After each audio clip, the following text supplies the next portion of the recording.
Yes, welcome back to the Play On Scottish Football Show, the full-time analysis where it finished Scotland 4, Faroe Islands 0. Stephen, that was a far better second half, mate, wasn't it? Yes, it was far better, far more comfortable. I mean, it was always going to be the case, I think, because the Faroes were working pretty hard in the first half to try and sort of close these gaps down. But I thought Scotland, they were much sharper in the midfield in the second half. I thought Callum McGregor was really good, really good in the second half. He was the one that was kind of driving a bit further forward. It was a workmanlike performance at times, but I think they showed enough quality in spells. I mean, a couple of the goals were really well worked. I think Che Adams' goal was terrific. That will obviously give him a big boost. Kieran Tierney stood out an absolute mile. It's unbelievable that Scotland have got these two players, him and Andy Robertson, but he's absolutely putting Robertson in the shade at the moment. To get 3 assists playing left centre half is unheard of. But no, terrific performance by him. But yep, good scoreline. It's exactly what we expected from them, but they still had to go and get the job done, so they did. Yeah, I mean, at half-time, Si, we were bigging up Craig Gordon, the save he made, and how good a first half he had. Not had we just come off air and he dropped the ball with it. Oh my God, here we go. I know. But thankfully, it didn't account to anything, did it? Oh, I know. It was like the commentator's curse. And it was, it could have been horrific if that had happened, because then you're right up against it, as we were saying at half-time. You don't want that to happen. But thankfully it didn't happen, and then he had another couple of decent saves, and I thought he came for crosses quite well tonight. Yeah. Because sometimes that's no Gordon's forte, and he done well. So, good. He's put himself right in the picture for being Scotland's number one again. Definitely. Just going to some of the comments. Told you 4-0, easy. No, but Simon predicted 4-0 before a ball was kicked. Stephen, you said 3 and I said 2, so well done, Si. You win predictions tonight.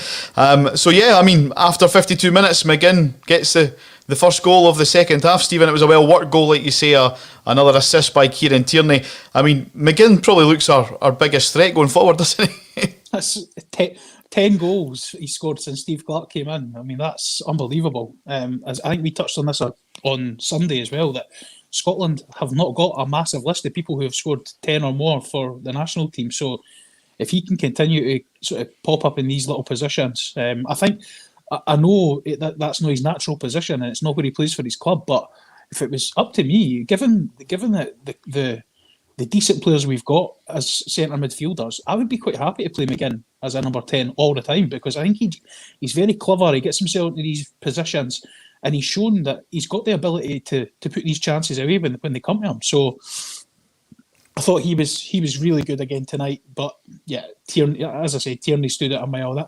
His cross for that goal, it would be so easy for getting that position. The natural thing is just drill it low and hard, get it across the box. He's actually picked him out in that area.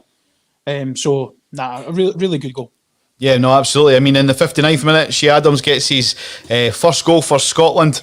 What a strike, Si. But, how important is it that he continues that goal-scoring habit, if you like? Oh, we need him to continue it, because let's be honest, we've not got much going for us up top at the moment. But I thought his touch, his first touch to turn inside, and then his second touch to steady his cell and get the shot away, I thought showed really good composure. And that'll just give him confidence going into his next few matches, hopefully the friendlies and then the lead up to the Euros. He's got great ability. Said it on the first game when we were facing Austria, that I thought he got good ability, and he was in a bit of form for Southampton, and he's brought it into tonight's game, which is great. Yeah, the Faroes, they did have a couple of chances. There was that well-worked corner after an hour. The guy was alone on the penalty spot. If they got a goal back, would that have given them a slight boost to maybe play for something for the last half hour, Stephen?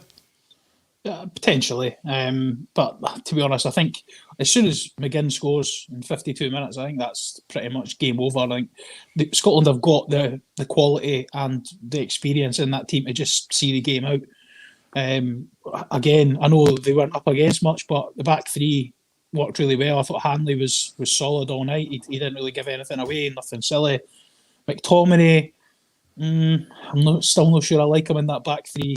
He comes out. Some of his passes were getting intercepted. If you compare, I know it's no fair to compare him and Tierney, but they were playing the same position in the same role. And Tierney was able to bring Robertson into the game and create things down the left. Whereas, again, I think Ryan Fraser was pretty isolated on that right hand side, and probably a lot of that came from McTominay's not being able to find him from the areas he was breaking into. But it's food for thought. I think that any game that comes up at this sort of level, I think we've shown that even people would have been screaming out for a more attacking formation. But I think Steve Clarke's shown tonight that even playing a three at the back, it doesn't need to always be a sort of defensive formation. You can have, if you've got the ability in the back line, you can have guys that are going to make the difference, and that turned out to be what happened. Yeah, I mean, so it finished Scotland 4, Faroe Islands 0. Other results in the group, it was Moldova 1, Israel 4, and it finished Austria 0, Denmark 4. I mean, there was 4 goals for 3 different sides there, Si. Has the Denmark score, does that suit us? Are you happy for maybe Denmark to try and run away with it and we go for that second spot? Yeah, definitely. I think that's our best chance, is getting the second spot. And hopefully if we can beat Austria and over there and Israel at home, then we get the better results against them, and that cements us into second place. And you never know, if you could sneak a result against Denmark and they drop points, then we might steal first. But I think the way Denmark are playing and have started, we're going to find it tough to win the group. So we really need to go for second. Yeah, absolutely. I mean, Kevin Nisbet got his debut tonight. He come on after 67 minutes. Stephen, for Dykes, he never really got involved that much. One thing that was questionable, he was through on goal. Didn't look offside, mate. Nah, I think it was, mate. It was very tight. It was very tight. I'll give you that. It was a great wee ball through for Fleck as well. But I thought he was. I think, again, VAR, if we'd had that, it would have been maybe a little bit interesting. But just from the one replay I think they showed from the far side, he looked just off for me. But it would have been nice to see him go through and take his chance. Because after that, as you say, things were kind of just bouncing off him and there was nothing clear cut coming his way. But listen, he's got his first cap, he's got that under his belt now, and if he can maybe pick up his form for Hibs a little bit, score a few goals between now and the end of the season, and I don't see any reason why he can't go to the Euros. But at the same time, if he doesn't perform well for Hibs, I don't think he's come in and sort of nailed his colours to the mast. So I would say that position is probably still open, and it's really up to him to go and cement his own form for his club and make that position his own. Hi to Gillian tonight. She said a 4-0 victory. So Kieran Tierney man of the match. Adams took his goal well, which I agree with. 4th goal was classed by Adams and Robertson before Fraser took it. And well done Scotland. No, I agree with everything you said there, Gillian. I mean, Ryan Fraser, the smallest man on the park size, scoring a header. Yep, back door. And it was a great bit of play just before that. And the ball for Robertson was great to pick him out. Really, really good. Tierney was obviously man of the match, but I thought Robertson done quite well on that side as well tonight. Yeah, a lot of people say McGregor too. McGregor man of the match. McGregor was quality today again. Would you say that he was maybe up there as well with one of the top 3, Si? Oh, definitely. He had a great game in there. Especially second half. First half, not so much. That midfield 5, as Stephen said in the first half, just wasn't really clicking. But the second half certainly did, and McGregor got forward a bit more, and he started making passes that were really dissecting the back 4 of Faroes, or the back 6 as they played. And yeah, he was another one that was up there with a great performance. It was a good performance by the team overall. Not fantastic, but we got the job done. We got 4 goals. It doesn't happen very often for Scotland. Absolutely. Dean predicted at the beginning of the game that it was going to be 6-0. I remember reading it, Dean, you were close, mate. You were close until Ollie McBurney come on. Si, I'm going to stick with this one with you because, I mean, you had a wee bit of rant before we did come on air. I mean, it just kind of shows that Steve Clarke's maybe got a bit of a funny side to him, a humorous side, bringing on Ollie McBurney, but he never done anything again, mate. He's not doing much, is he? I even picked out one point. Faroes had it at the back, and he was just so laid back as chasing them down to get the ball. If you know what I mean. I know we're 3 or 4-0 up, but he came on. He's trying to get his position up there as being Scotland's number one striker. He's not putting himself about to put his mark on the match or on that team. He just comes on and it's just like, okay, I mean, I'm here. I'm getting ready for Scotland. Great. Just his attitude to it just doesn't seem to be there. I don't think. Just Bertie Vogt's wasted a cap. Do you know what I think it could be? And this is my perception. One thing I hate seeing in football players is the socks, mate. The socks down like that, or players that run about with their hands tucked in their sleeve like that. It's just got that. I can't be bothered the day look about. I mean, roll the sleeves up, pull the socks up, and get on with it. Surely, no. Surely we're beyond that now. So I used to roll up newspapers and put them in for his shin pads when he used to play for my team. So, listen, I understand where you're coming from, Sammy, and I think you're right. I think the sort of general consensus towards McBurney is maybe a little bit skewed because of his sort of languid style, and he just looks so laid back, and the socks are rolled down. But at the end of the day, George Best plays with his socks rolled down. But Jack you know what I mean? Plays with his socks down. Grealish, perfect example, Si. Great example. But it's not about body language. It's about what you contribute to the team. And he's now at 17 caps he's got, and he's not scored a goal for Scotland yet. And some of the performances he's had, he's been unlucky. I think he's hit the bar a couple of times, and he's put himself about in games that he's played. But far too often, I mean, I would guess 10 at least out of those 17. He's either come on or started and not contributed anything really towards it. And as I said, you've got a guy like Che Adams who's come in from the cold, who's come in completely out of the blue and stamped himself. Like he's put himself around in the 2 games prior to this one, and then scored a great goal tonight. And you just think if McBurney had maybe done that earlier, would he be cemented as a first team regular? Perhaps, but he just doesn't. He doesn't seem to be the answer. And I think if Scotland had any more sort of decent options as striking options at this moment in time, he would be toiling. Because, I mean, you look at guys like Jordan Rhodes. Jordan Rhodes started scoring again for Sheffield Wednesday. He could potentially be a late rally. Sheffield Wednesday are kind of down the bottom of that league, but if he scores maybe another 5 or 6 goals between now and the end of the season, Steve Clarke might look at him and think maybe he's a better option for me because he's maybe not, he doesn't fit into the style of play, but he's scoring. You know, it's all about confidence for strikers, and McBurney hasn't scored a lot for Sheffield United. Obviously, they're a poor side in that league, but he hasn't scored. He hasn't stood out for them. And when he's played for Scotland, he hasn't really done anything to stand out. Yeah, I mean, but going slightly off topic here, Si, something that we've talked about on the Monday Night Play On show quite a lot, Stephen, with Anthony, is this comment here that David's put up. Why did Celtic let Craig Gordon walk out that door? Oh, well, pastures knew, Lennon's fault. What's your theory on that? Were Celtic daft to let Craig Gordon go when they did? I think so, because they didn't really have a number one. When Foster left, obviously, they didn't have a number one because he was their hope that he was going to be signing. So I think they maybe thought he was still going to be there, so they can let Gordon go. But in hindsight, they should have kept him until that deal had been cemented in. Gordon's solid. I mean, you're bringing in the boy Barkas. I mean, that must have been a YouTube video. They must have got the same guy who was getting he played against Celtic. He played against Celtic for AAK, I think, in the Europa League the season before, and had done all right, nothing spectacular.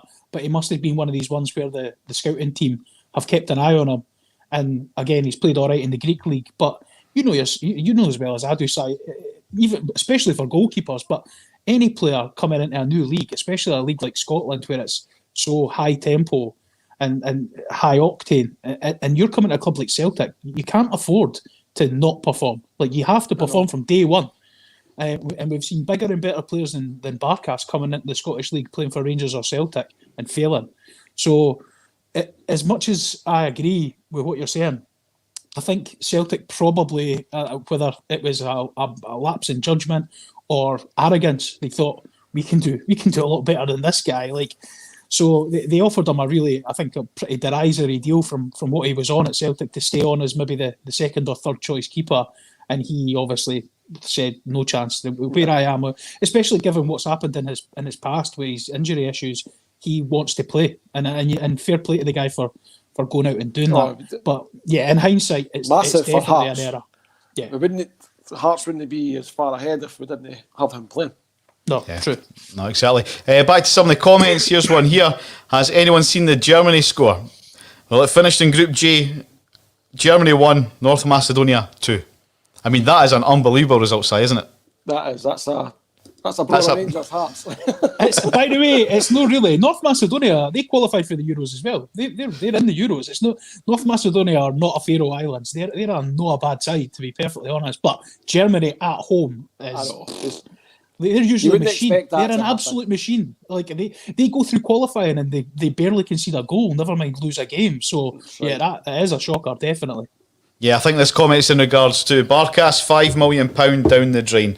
I mean, it was a waste, wasn't it? I mean, Scott Bain has obviously finished the season number 1. That's a key point for Celtic next season, Si, isn't it? That they need to really get a good number 1 in the sticks there.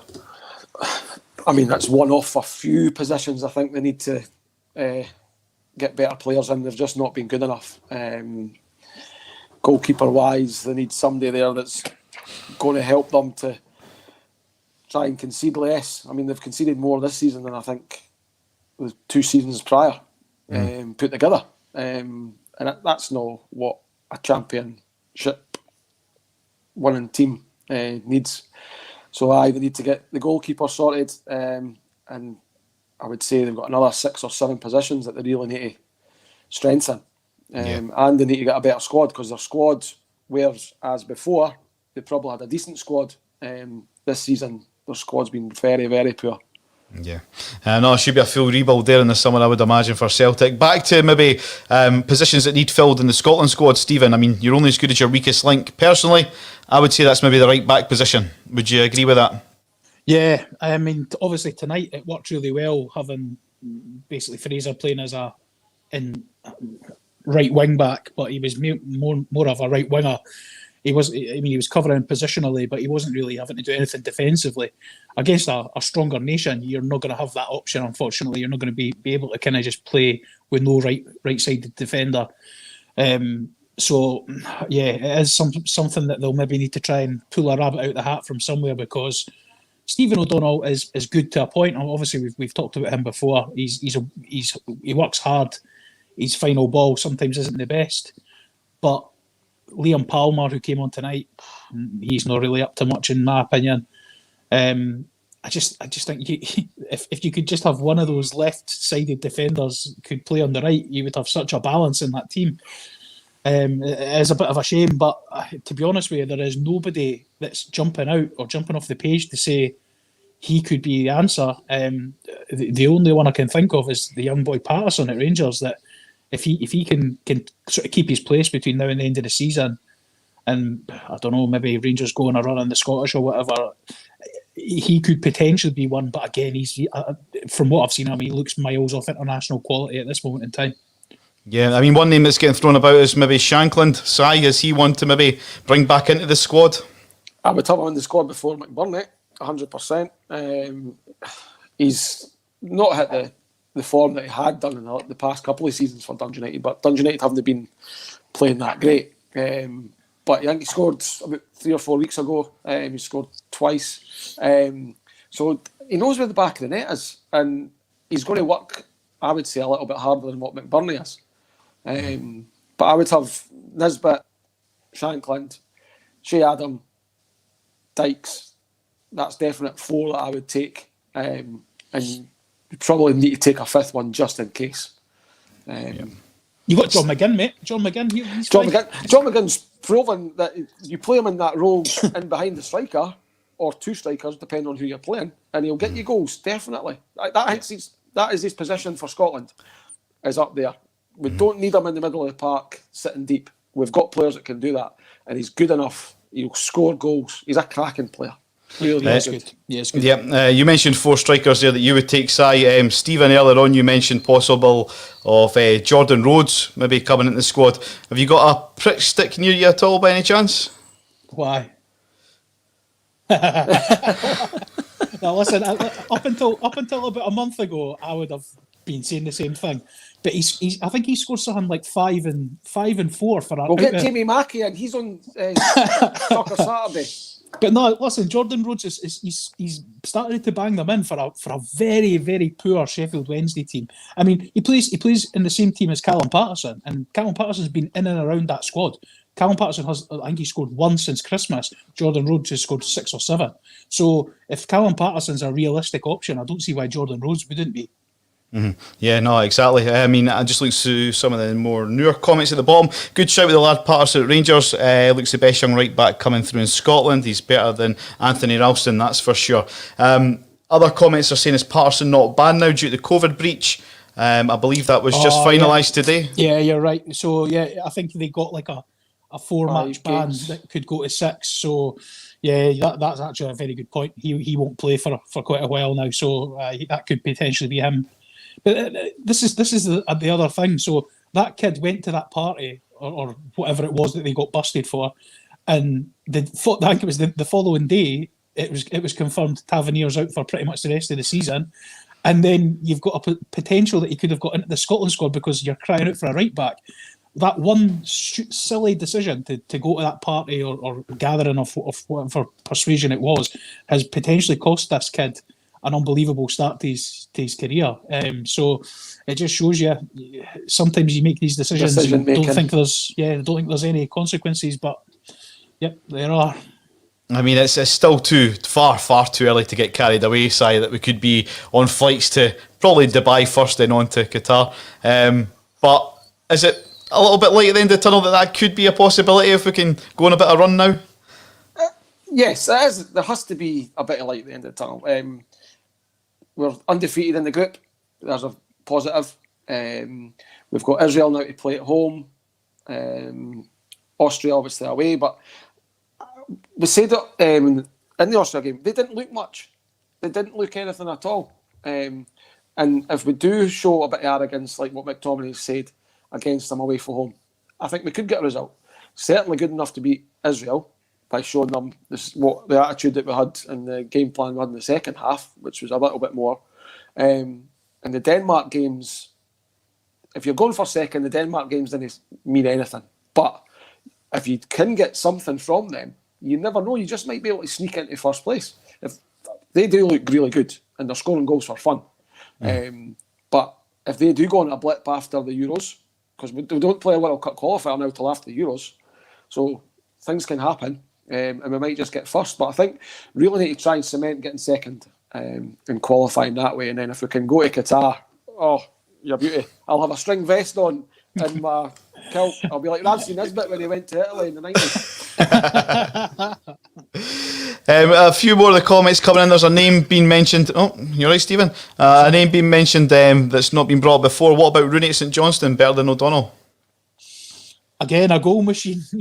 He seemed to go through a purple patch where he scored every week for St Johnstone. But listen, why not? Like again, it's a guy who is probably there or thereabouts. He's probably in the thinking of the national team, I would imagine, like along with Xander Clark and potentially Jason Kerr further down the line. I think they've got a couple of guys who are probably worth considering. I agree with that. I don't think he's any better or worse than Stephen O'Donnell or the boy Palmer. So I would give him a chance, give him a go and see how it goes. Like you never know where someone's going to come from. As I say, if you'd told me at the start of the season that Stephen O'Donnell, who couldn't get a club and ended up on a short-term contract at Motherwell, was going to be playing every single qualifier for Scotland in a actual successful Scotland team, I would have laughed in your face. So somebody like Sean Rooney, I don't really see any reason why he couldn't try and kind of break into that squad, but they are kind of running out of time now between now and the Euros. Yeah, no, hi to Stephen again. I love this comment. Cool. Brilliant. Superb, Stephen. You might also want to put a wee bit factor 50 in there as well, because I mean it is going to be hot. I mean we have a wee joke about that, Si, but I mean you wouldn't want to be playing 90 minutes in that, would you, mate? No, and I think we're all going to be evening matches, which will obviously help. And it's in the winter as well, isn't it? So it's a bit cooler. And I think the majority of the stadiums are enclosed or can be enclosed. They can pull the cover over. So I think they'll need to do that. So you'll not be like what it was in USA in '94, where the humidity Mexico, and Brazil was horrific.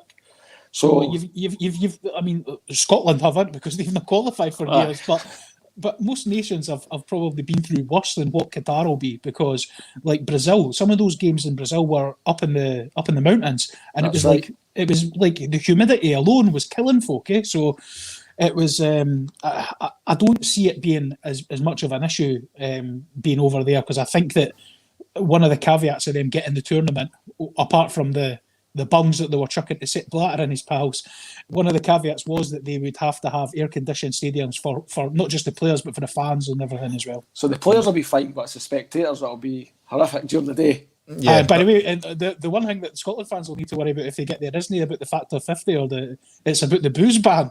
They're not going to be able to be drinking over there, So I'm sure they'll find ways around it. So Hotels. No.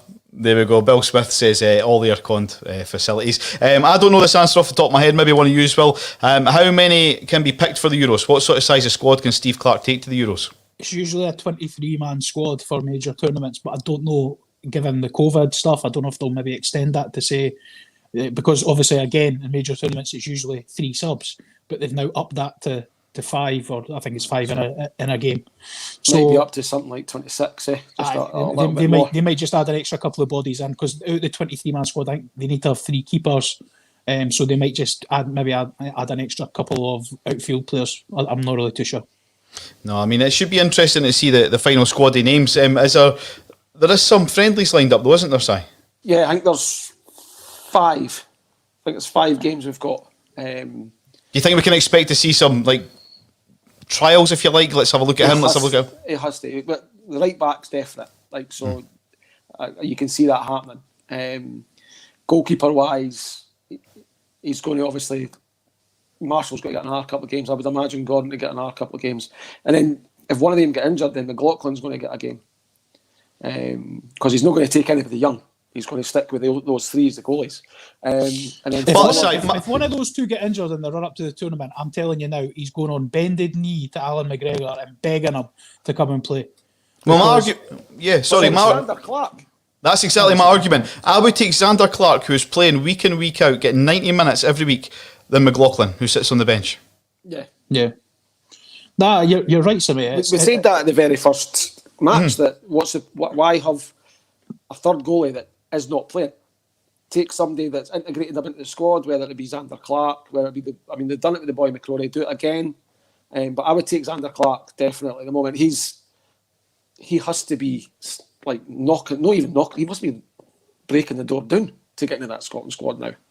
Yeah. You've got Liam Kelly at Motherwell as well, who's on loan for QPR. He's a pretty decent goalkeeper as well. So there is capable guys that could come into that squad, no problem. Not all of them are young boys. Like Xander Clarke and Liam Kelly, they'll be mid to late 20s now. So guys, Xander Clarke's won 2 major trophies in Scotland. Like, he's not a silly young boy. You know what I mean? So it's I would have no fears about bringing him into the squad. No problem. Yeah, I mean, I think we touched on this as well before, Si, but it would just be the Scottish way that obviously they qualify for the Euros, and the predicament is that obviously no fans can go. It finished England 2, Poland 1 tonight. Obviously, we meet England in the Euros. Again, there might not be fans allowed to go. Will fans still make that journey down to Wembley? Yes, definitely. 100%. 100%. Because the travel ban will not be fully lifted, but I'm sure you'll be able to travel. It's local just now. I'm sure there'll be some sort of travelling in the UK allowed. I think a lot of people will be going to London for work that weekend. Yes. A lot of people will have business meetings in London on the Friday. 100%. You might not have you're probably looking at 200,000 would go down if things were okay. But I'd still imagine in the current climate, if restrictions are eased, at the moment, nobody will be going. Me included, as much as I would love to, you can't do it. But if there's restrictions lifted in any way that you can still travel in the UK at least, I think we'll still get a good 100,000 down there, even if you can't go to the game.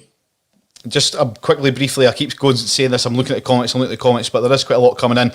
David has said, if Griffiths gets a move to Aberdeen, which he's linked to be possibly doing, he picks his form up and his fitness progresses, he could prove a bit of a headache for Steve Clarke. I mean, we talked about this other night as well. I mean, he doesn't know where the back of the net is. He would be a great option if you get the in-form, goal-scoring Lee Griffiths, Stephen Mountney. Yeah, but obviously that's not going to happen until not in time for the Euros. Yeah, not for next season. So, but no, I agree. I mean, it's from what I'm hearing, it's pretty much a done deal that he is going to Aberdeen. So, and I think if you've got a guy like Lee Griffiths, and again, it's all going to depend on if Neil Lennon couldn't get him fit, if John Kennedy can't get him fit, Brendan Rodgers struggled to get him fit. Obviously, he's had his mental health issues and other injury problems. Is Stephen Glass going to be able to do that? Is a change of scenery and moving him up north to Aberdeen, is that going to help him? Is it going to hinder him? There's loads of questions to be asked. But if you can get Lee Griffiths anywhere near sharpness, I mean, it's an absolute. He's the first name on the sheet for me, even above Che Adams and Lyndon Dykes and anybody else. I think having somebody with Lee Griffiths' obvious ability, I mean, he puts guys like Jordan. I mean, you can't even put them in the same sentence. Jordan Rhodes, no. Kevin Nisbet, Ollie McBurney. I mean, it would be laughable to even compare these guys to someone like Lee Griffiths. So, if you can get him sharp and firing for the next stage of this campaign, but I just cannot see a situation where he gets himself back in that Celtic team. Might be wrong, but I unfortunately I just don't see it. Especially if he's going to leave, why would they continue to play him? Yeah, no, it just it says loads that we haven't even mentioned them to go into that squad. That's how far away from. At this moment in time, he's not a viable option at all because he's just not played enough football. Unfortunately, no, that's right. It's such a shame for us, because he's brilliant. I might need that friendly figure, that Scott Brown, who we know he's close mates with, to put the arm around him, maybe give him a good shake and get the best out of him. You never know. I mean, it's been an absolute pleasure doing these before, during and after coverage of the Scotland game. Thanks to Si for stepping in for the 2 out of the 3. It's been a pleasure, Thanks Si. for having me. No, I'm sure we'll see you again on the Play on Scottish Football show, mate. We're back on Monday night at 6:30, so make sure you tune into that, and any further Scotland games, I'm sure we'll be more than happy to cover them. On behalf of myself, Simon Rennie and Stephen Commons, enjoy the rest of your week, and we'll see you on Monday night at 6:30 for another episode of the Play on Scottish Football show. We'll see you then. Good night.